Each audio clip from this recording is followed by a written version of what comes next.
आलमीन या रब मुझे अगर तू करम करे ओ बाद सबा पर जो दिल पर असर करे या रब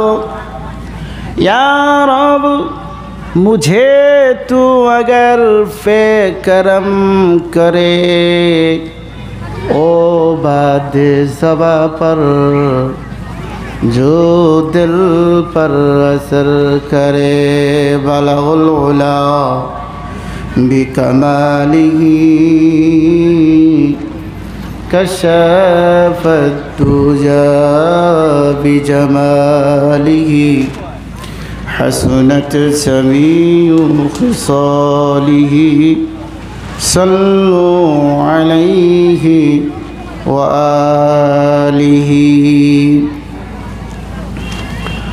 सदक़ल्लाहुल अज़ीम व सदक़ रसूलुहुन नबियुल करीम व नहनु अला ज़ालिका लमिनश शाहिदीन वश्शाकिरीन वल्हम्दुलिल्लाहि रब्बिल आलामीन। सुनाम धन्य आजकेर 3 दिन व्यतीत कुरआने करीमेर तफसीरेर যোগ্যবান সবার সভাপতি সাহেব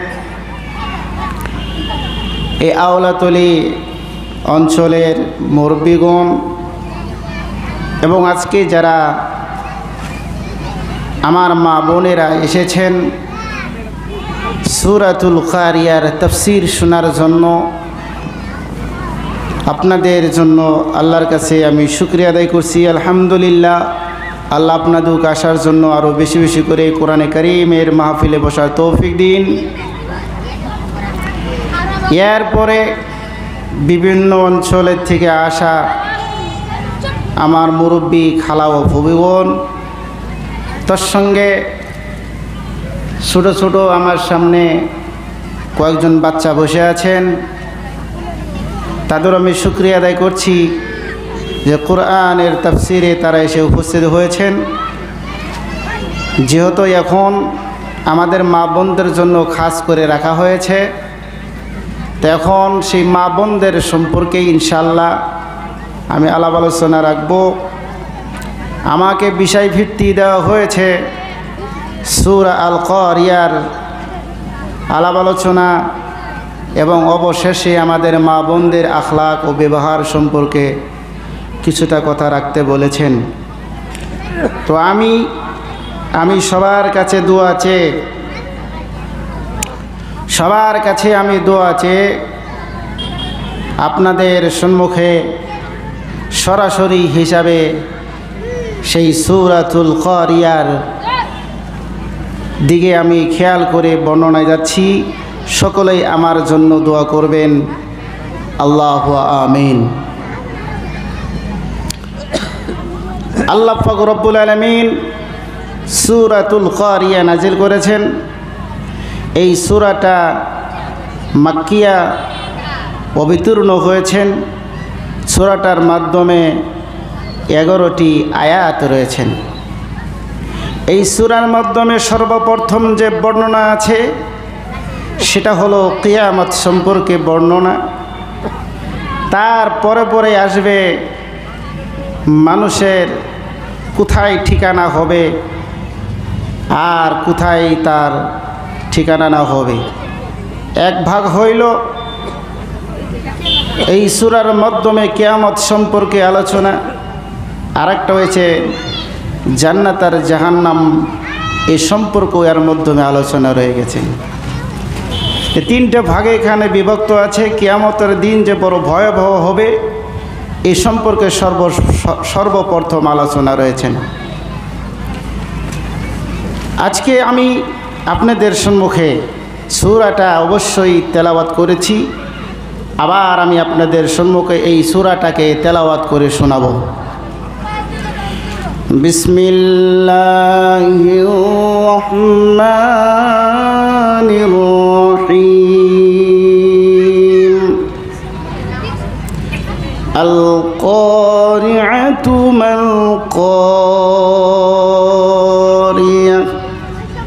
আমার বর্ণনার সর্বপ্রথম আমি জনাবে রাসূলুল্লাহ সাল্লাল্লাহু আলাইহি সাল্লামের প্রতি দরুদ ও সালাম পেশ করছি সাল্লাল্লাহু আলাইহি ওয়াসাল্লাম। আল্লাহ পাক রব্বুল আলামিন সূরাতুল কারিয়া কি নাজিল করেছেন। এই সূরাতুল কারিয়ার মাধ্যমে সর্বপ্রথম কিয়ামত সম্পর্কে বর্ণনা করলেন। আল কারিয়াতু মাল কারিয়া, আল কারিয়া এটা কিয়ামত সম্পর্কে বর্ণিত রয়ে গেছেন। এই আল কারিয়া দিয়া আমার আল্লাহ পাক রব্বুল আলামিন কিয়ামতকে বুঝিয়েছেন। আমার আল্লাহ বলেন, আল কারিয়া তোমরা কি জানো সেটা কি হবে ভয়ঙ্কর? ওমা আদরাকা তোমাদেরকে ওই বিষয় জানা আছে। ওমা আদরাকা মাল কারিয়া এমন একটি সময় যেই সময়টা তোমাদের জানা নাই, আমি আল্লাহ জানিয়ে দিয়েছি। কত বড় খটখটানি আওয়াজ হবে কিয়ামতের দিবসে। এমন আওয়াজ হবে যে আওয়াজে মানুষে ভয়ঙ্কর হবে, এমন একটি আওয়াজ তোমাদের বিষয় জানা নাই। ইয়াউমা ইয়াকুনুন নাসু কাল ফারাশিল মাবসুস, ওই দিনকে মানুষ ঘোরাঘুরি করবে, ছোটাছুটি পারবে পতিঙ্গের নিশানা। ওয়া তাকুনুল জিবালু কাল ইহনিল মানফুশ, পাহাড়ের পাথরগুলা রুইয়ের মতো তুলার নিশানা, রঙিন তুলার নিশানা ধুনির মতো সেই দিনকা উড়তে থাকবে। ফাআম্মা মান সাকুলাত মাওয়াজিনু, যাদের আমলটা ভালো হবে তাদের জন্য আমার আল্লাহ দিবে সেটা কি জায়গা? বলে ফাহুয়া ফি ঈশাতির রাদিয়া, শান্তি এবং আরামের জায়গা দিয়ে দিবে। জোরে বলি না সুবহানাল্লাহ। এরপরে আমার আল্লাহ আরো ডাক দিয়ে বললেন, ওয়া আম্মা মান খাফফাত মাওয়াজিনু, আর যাদের নেকির পাল্লাটা পাতলা হয়ে যাবে, হালকা হয়ে যাবে, তাদের ঠিকানা কোথায় শোনো? ফাউম্মুহু হাবিয়া, তাদের ঠিকানা হবে জাহান্নাম, যার নাম হলো হাবিয়া, একটা জাহান্নাম। এই জাহান্নামের মধ্যে হবে ওয়ামা আদরাকা মা হিয়া, যেটা তোমাদের ওই বিষয়ে জানা নাই। তোমরা কি জানো সেই মাহিয়াটা কেমন? বলে নারুন হামিয়া, সেটা হবে ওগুলা হওয়া আগুনের জায়গা। যেমন আমাদের ভাষায় মানুষে বলে, হাসালে যখন কি করে আগুন দেয়, আগুনটা বলক পেরে ওঠে না? কি পেরে ওঠে? বলক পেরে ওঠে। অনেক মানুষে আগুন তাপায়, আগুন দেওয়ার পরে কি হয়? সেটা বলক পেরে ওঠে, ওঠে না ভাই? হ্যাঁ, বলক পেরে ওঠে। বলে নারুন হামিয়া, ওই জাহান্নামটা হবে বলক পারা আগুনের জায়গা। আমার মা বোনেরা, আমার খালাফুরা, এই সূরার মাধ্যমে আমার আল্লাহ পাক রব্বুল আলামিন স্পষ্টভাবে জানিয়ে দিলেন, যারা নাকি রে কিয়ামতের দিবসে যে ভয়ঙ্করটার সময় হবে, ভালো আমল করবে তাদের জন্য কোন ঠিকানা এবং খারাপ আমল করলে কোন ঠিকানা সেটাও বর্ণনা করলেন। তবে সর্বপ্রথম এটা আমাদের জানতে হবে, কিয়ামতের দিবসে এত ভয়ঙ্কর জায়গা হবে, মানুষে ওই দিনকা পুরো কাঁপতে কাঁপতে হয়ে যাবে, পতিঙ্গের নিশানা। তাফসীরের মধ্যে লিখলেন, যেমন আমাদের দেশে অনেক পতিঙ্গ আছে যেটা আমরা ফলিং বলি, যেটা আমরা কি বলি? ফলিং। ফলিং আছে না, ধান খেতে পাওয়া যায়, তারপরে গাছ গুজলের আঠালে দিয়ে ওকে যখন দাবরান হয় তখন সে হয়রান পরেশান হইয়া এদিক ওদিকে ছোটাখোটা করে, কোথায় যাবে কোথায় যাবে। এত অন্ধকার সময় যাওয়ার মতো আর জায়গা নাই, দৌড়াতে দৌড়াতে থাকবে। কিয়ামত যখন হয়ে যাবে রে ও মা খালাফোরা, তেমন মানুষেরা ওই সময় হয়রান হয়ে পতিঙ্গের নিশানায় এদিক ওদিকে দৌড়াতে থাকবে। পাহাড়ের নিশানায় অন্ধকার হয়ে আসবে, যেমন হযরত নূহ আলাইহিস সালামের জামানায় এত অন্ধকার হয়ে আসছিল, এত অন্ধকার হয়ে আসলো, মানুষের হয়রান পেরেশান হয়েছিল। ওই কিয়ামতের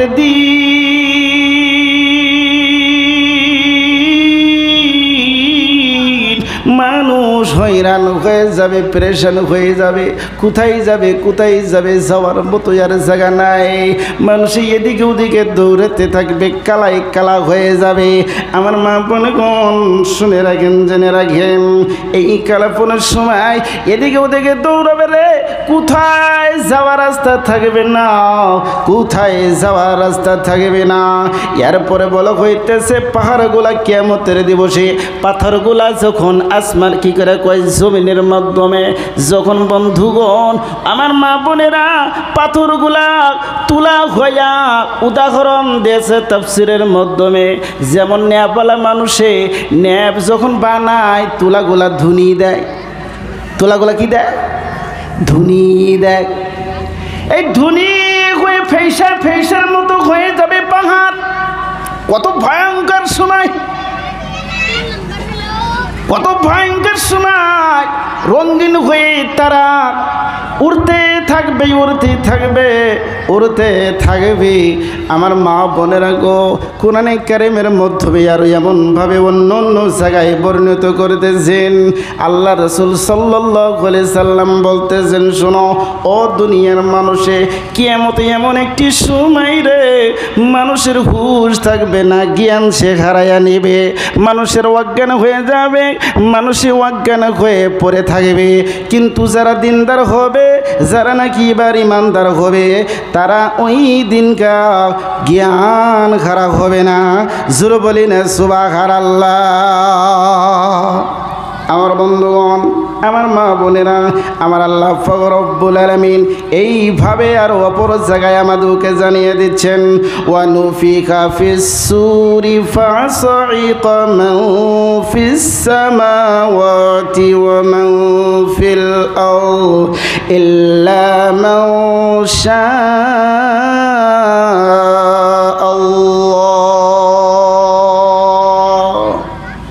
কিয়ামত যখন হয়ে গেল,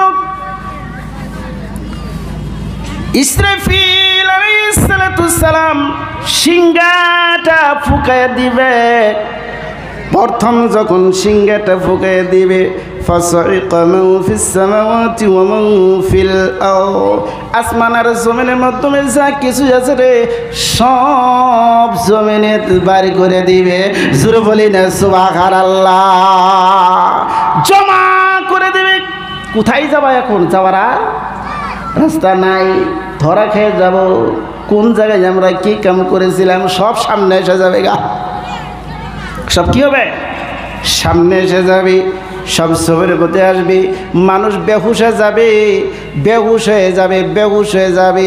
কিন্তু বেহুশ হইলেও তো আর উপায় নাই, বেহুশ হইলেও তো উপায় থাকবে না। এক মানুষেরা তারা কি হবে? তারা বেহুশ হবে না, ইল্লা মাশা আল্লাহ। আমার আল্লাহ পাক রব্বুল আলামিন ডাকতে বলেন, রে আমার বান্দারা তোমরা শোনো, যারা নাকি নেককার হবে, যারা নাকি দিনদার হয়ে যাবে, যারা ইমানদার থাকবে, যারা নাকি আমি মাবুদের ইবাদত করে আসবে, আমার রাসূলের তরিকায় চলে আসলো, তাদের জন্য আমি আল্লাহ ওই দিনকে বেহুশ করব না। জোরে বলি না সুবহানাল্লাহ। আমার মা বোনেরা, কিয়ামত যখন শুরু হয়ে গেল রে, কিয়ামত শুরু হয়ে গেছে। মানুষ এবার কোন জায়গায় শুরু চলে যাবে? বলা হইল দ্বিতীয়বার। এবার মানুষকে যখন আবার আল্লাহ পাক রব্বুল আলামিন উঠাবে, ওই সময়তে আবার দ্বিতীয়বার ইসরাফিল আলাইহিস সালাম সিংহা ফুঁক দিবে। সুম্মা নুফিখা ফীহি উখরা, দ্বিতীয়বার ইসরাফিল আলাইহিস সালাম আবার সিংহা ফুঁক দিবে। এই দ্বিতীয়বার যখন সিংহা ফুঁকটা দিয়ে দিল, হাসরের মাঠ কায়েম হয়ে গেল। হাসর মাঠ কায়েম হয়ে যাবে, মানুষ সব এক জায়গায় জমা হবে। জমা হওয়ার পর মানুষ এখন কি করবে, কোথায় যাবে, হয়রান পেরেশান হয়ে থাকবে। আমার মা বোনেরা শুনে রাখেন, যখন নাকি ওই সময় জমা হবে, ফাইদা হুম খিয়ামুন ইয়ানজুরুন, মানুষ জমা হয়ে গেল রে। যখন নাকি জমা হয়ে গেল, মানুষ এবার লক্ষ্য করে দেখবে কোথায় কি আছে, কোথায় কি আছে। একজনে আরেকজনের দিকে তাকায় তাকায় দেখবে কোন জায়গায় জমিন, কোন জায়গায় কি রয়ে গেল। এমন করে ওই সময় সকল মানুষেরা তালাশ করতে থাকবে, দেখতে থাকবে, দেখতে থাকবে।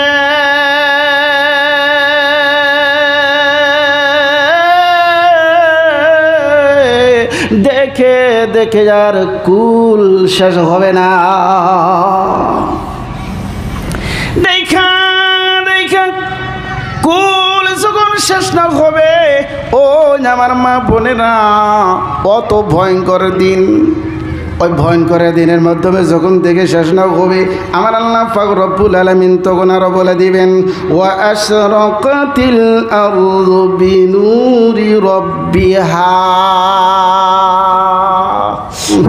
আমার বন্ধুগণ, ও মা বোনেরা শুনে রাখুন, আমার আল্লাহ পাক রব্বুল আলামিন তখন ওই জমিনবাসীর মাধ্যমে কিয়ামতের দিবসেরে কি করবে তাকে জানেন?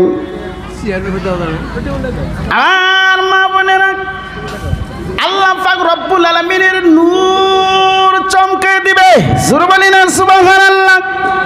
আমার মা বোনেরা, আমার আল্লাহ পাক রব্বুল আলামিন বলবে, ওয়া আশরাকাতিল আরদু বিনুরি রাব্বিহা। আমার রব, তোমার রব, আমার মাবুদ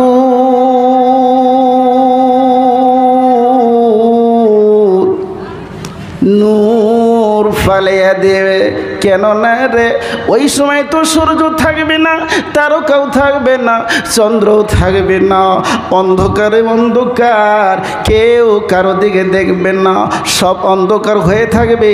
আমার আল্লাহ কুদরতি নূর দিয়ে আলো করবে।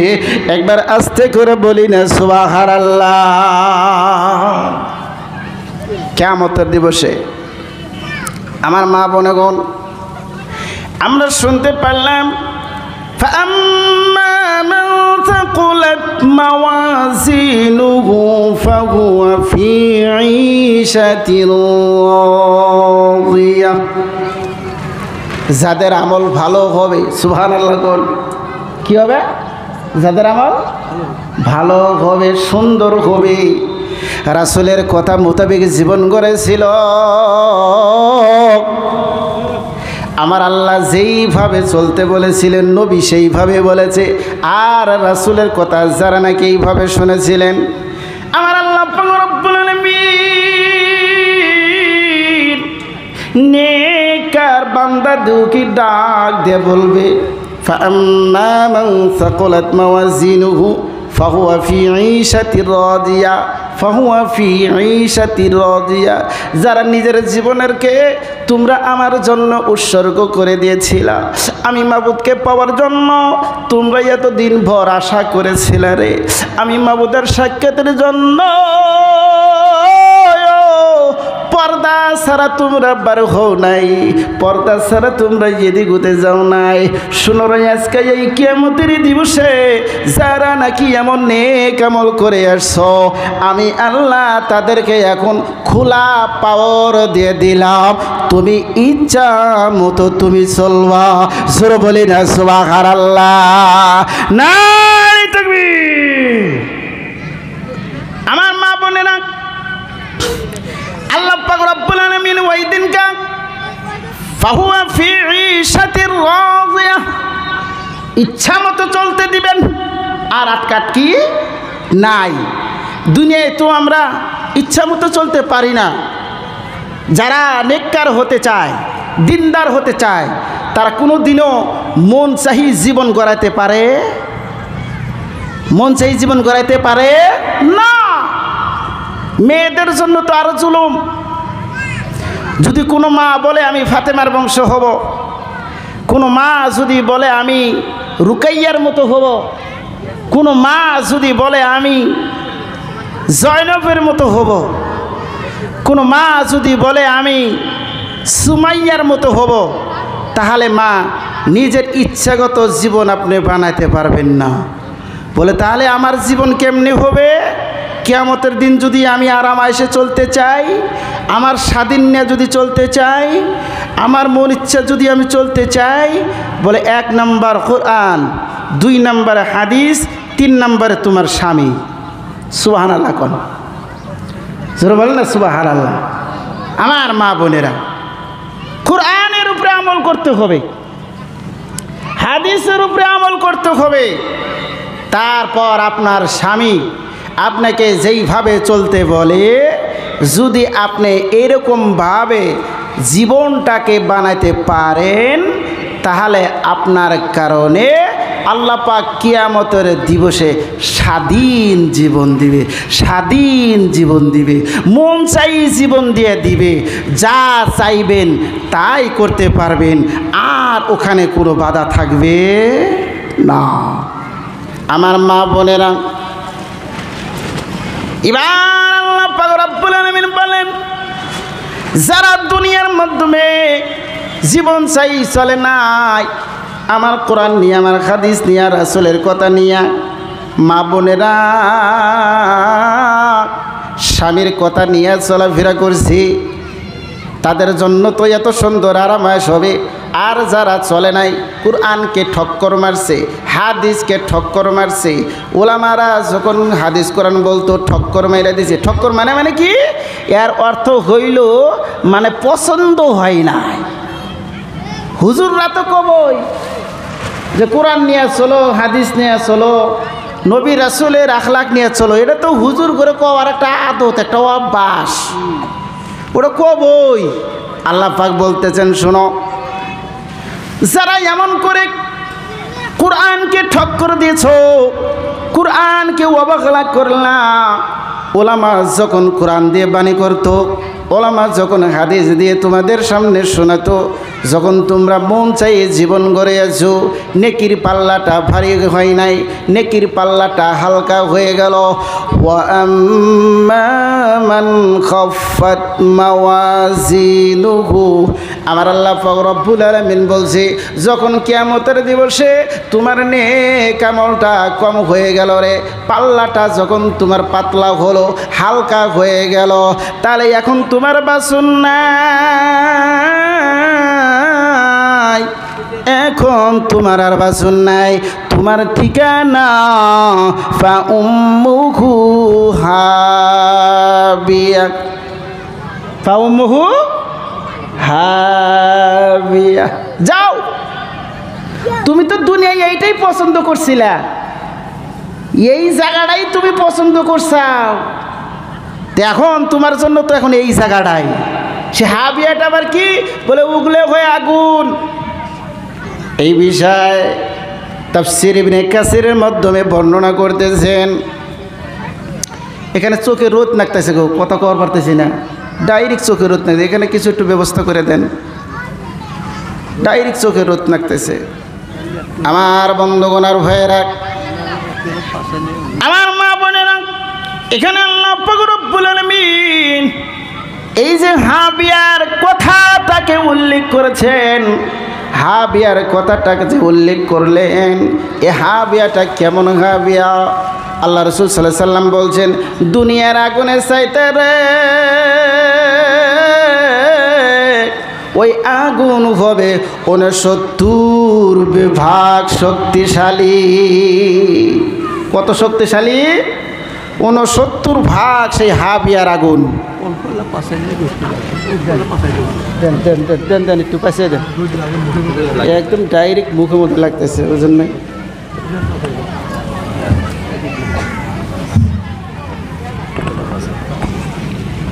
লাগে না। এখন তো একটু চোখে লাগতেছে না, মুখে লাগে তাও চলবো আর কি, অসুবিধা নেই, মুখে লাগলেও অসুবিধা নেই, কিন্তু ডাইরেক্ট চোখে লাগে না, চোখে অসুবিধা আছে, জিলা লাগলে পরে চোখেই দেখি না। লা ইলাহা লা ইলাহা। আমার মা বোনেরা, আল্লাহ পাক রব্বুল আলামিনের হাবিব বললেন এই বিয়াটার আগুন কেমন হবে, কেমন আগুন? বলে আগুনটা হবে দুনিয়ার আগুনের চাইতে 70 নয় 69 শক্তিশালী। 70-এর এক ইচ্ছা হয়েছে এই দুনিয়ার আগুন। সাহাবারা জিজ্ঞাসা করলেন, ইয়া রাসূলুল্লাহ সাল্লাল্লাহু আলাইহি সাল্লাম, নবী গো, এই আগুনেই তো যথেষ্ট, এইটাই তো সর্বনাশ, এই আগুনই তো আমরা সহ্য করতে পারি না, এই আগুনই তো সহ্য করতে পারি না। আবার 69 ভাগ বেশি শক্তিশালী হবে এই আগুন, আমরা কেমনে সহ্য করব আল্লাহ, আমরা কেমনে এটা সহ্য করব? তাহলে কত ভয়ঙ্কর আগুন, বিয়ার আগুন। আমার মা বোনেরা, নবীজি আমার ডাকতে বলছেন, শুনো সাহাবা, এই আগুন যদি পানির মাধ্যমে 2 বার করে যদি না চুবাইতো, সুবহানাল্লাহ বলুন। এই যে আমরা যে আগুনটা দুনিয়ার মধ্যে যেটা ব্যবহার করি, এই দুনিয়ার আগুনটাকে সাগরের মাধ্যমে 2 বার করে চুবানো হয়েছে। কি ভয়ঙ্কর কথা! এই আগুন কয়বার করে সাগরে ভিজাইছে আল্লাহ? 2 বার করে ভিজাইছে। ফাউম্মুহু হাবিয়া ওয়া মা আদরাকা মা হিয়া নারুন হামিয়া। এই হাবিয়া আগুন কত খতরনাক! কয় এই আগুন, এই যে তোমরা যে দুনিয়ায় যেটা ব্যবহার করতেছো, এটা 2 বার করে সাগরের পানি দিয়া ধোয়া হয়েছে, তারপরে শ্যামতঙ্গরে দুনিয়ার মধ্যে ব্যবহার করার জন্য দেওয়া হলো। সাহাবা বললেন, ইয়া রাসূলুল্লাহ সাল্লাল্লাহু আলাইহি সাল্লাম, এই আগুন 2 বার করে দেওয়া হয়েছে কেন, ধোয়া? কয় তাছাড়া তোমরা আগুন দিয়ে কোনো ফায়দা উঠাইতে পারতা না, ভাত আইনা খাইতে পারতা না। কি আন দেখাতে পারতা না? ভাত ভাত ভাত। আমার মা বোনেরা, আমাদের যখন ঠান্ডা লাগে আগুন দিয়ে আমরা ফায়দা নেই, কাপড় যখন শুকাতে হয় এই আগুন দিয়ে আমরা লাভবানিত হই, আগুন দিয়ে আমরা ফায়দা নেই। আমার তোমার নবী বললেন এই আগুনটাকে 70-এর 1 ভাগ করা হয়েছে, 70-এর 1 ভাগ করা হলো। তাহলে এবার চিন্তা করা হবে রে, জাহান্নামের আগুন 69, তাহলে এর চাইতে বা কত বড় শক্তিশালী? কয় জাহান্নামের আগুনের মধ্যে সবচাইতে যার একবারে হালকা, একবারে আযাব নাইকেই, একবারে কম দরজা, একবারে কম, বলে ওই জাহান্নামে যাওয়ার পরে পায়ে মাত্র একটা জুতা পরিধান করে দিবে, যার একবারে হালকা আযাব, একবারে নাইকে। তাহলে ওটা আযাব বলে কওয়াই যায় না। তাফসীরে লিখছেন একবারে আযাব বলে কওয়াই যায় না, সামান্যটুকু আযাব হবে। পায়ে একটা জুতা পরিধান করে দিবে, আর এই জুতার গরমে মাথার মগজ গইলা গইলা পড়বে। নাউজুবিল্লাহ, কত ভয়ঙ্কর কথা! একটা জুতা, এই জুতার গরমে পায়ে থাকবে জুতা, আর এই জুতার গরমে মাথার মগজ গলে গলে পড়বে, বলক পায়রা বেড়ে পড়বে, এমনি গলবে না, বলছে বলক পারবে। তাহলে কিয়ামতের দিবসে সেই ভয়ঙ্কর আযাব কত খতরনাক আযাব হতে পারে। আমার মা বোনেরা, এই আযাব বড় ভয়ঙ্কর। এই জন্য কেদাই হাত দিছে ফস করে, মাইকের মধ্যে ভালো করছাও, খুব কাম করছাও। বুড়িয়া হয়েছে, বলাইছে ওই যেটা হাত দিছে জানাই। মায়েকালা তো বুগলে নাই, কে এনে তফসির চলতেছে, মায়েকালার কোনো খবর নাই। আপনারা মেন্টন জমিটা স্বীকার করেন না?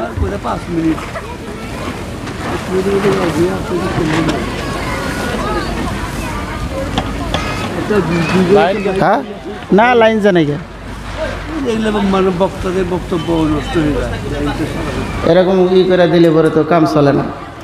কথার মধ্যে যদি লাইন চলে যায় বা করে ডিস্টার্ব দেয়, তফসিরে ডাকাই লাগে না। না তুমি তো উনি থাকা লাগবো, মাইকের কোন সময় কি হবো বাবা, এখানে তফসির চলতেছে, এটা তো মজাক না। এতগুলা মা বোনেরা এসে বসে আছে, এই কথাটা ছাইড়ে গেলে পরে ওরা পাবো কোনে? যে সময় চলে যায় ওটা তারা আসে না বাবা। কত সময় আছে স্যার? সময় কত আছে? মাশাআল্লাহ আমার মা বোনেরা, আমি বলতেছিলাম আগুনের কথা, জাহান্নামের কথা।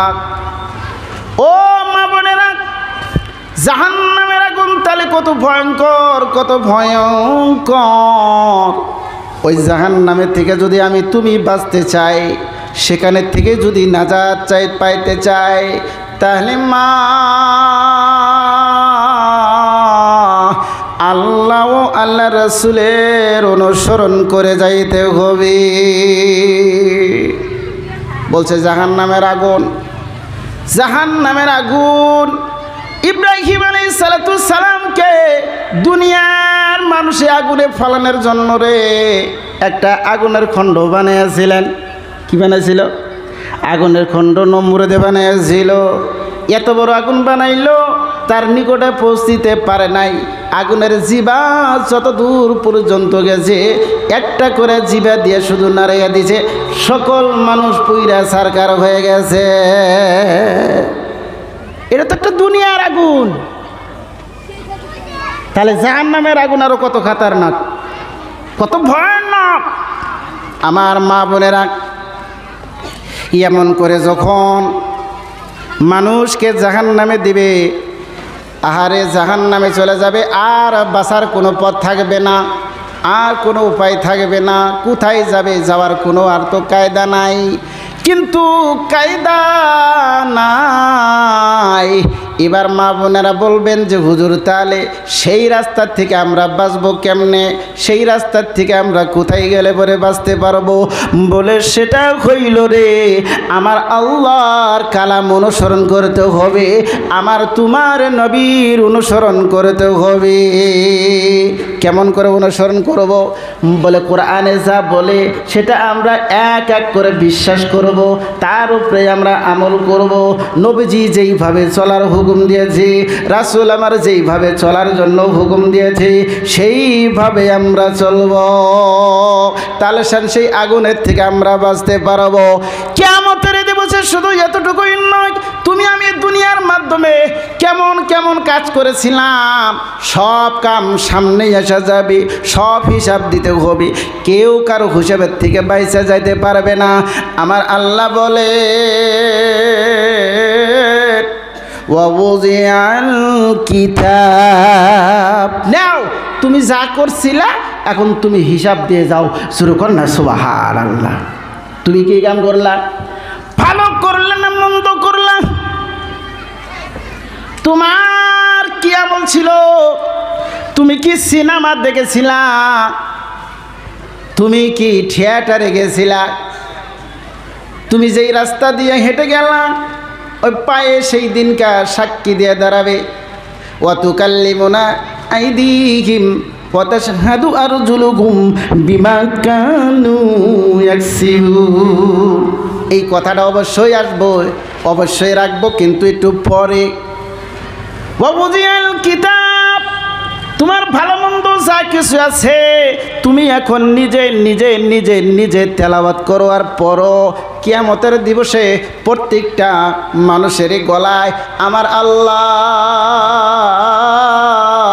জন্মের পরে থেকে নিয়ে মৌত পর্যন্ত যা করেছি, এই সব কিছু যার সকলেরই গলার মধ্যে লটকায় দিবে।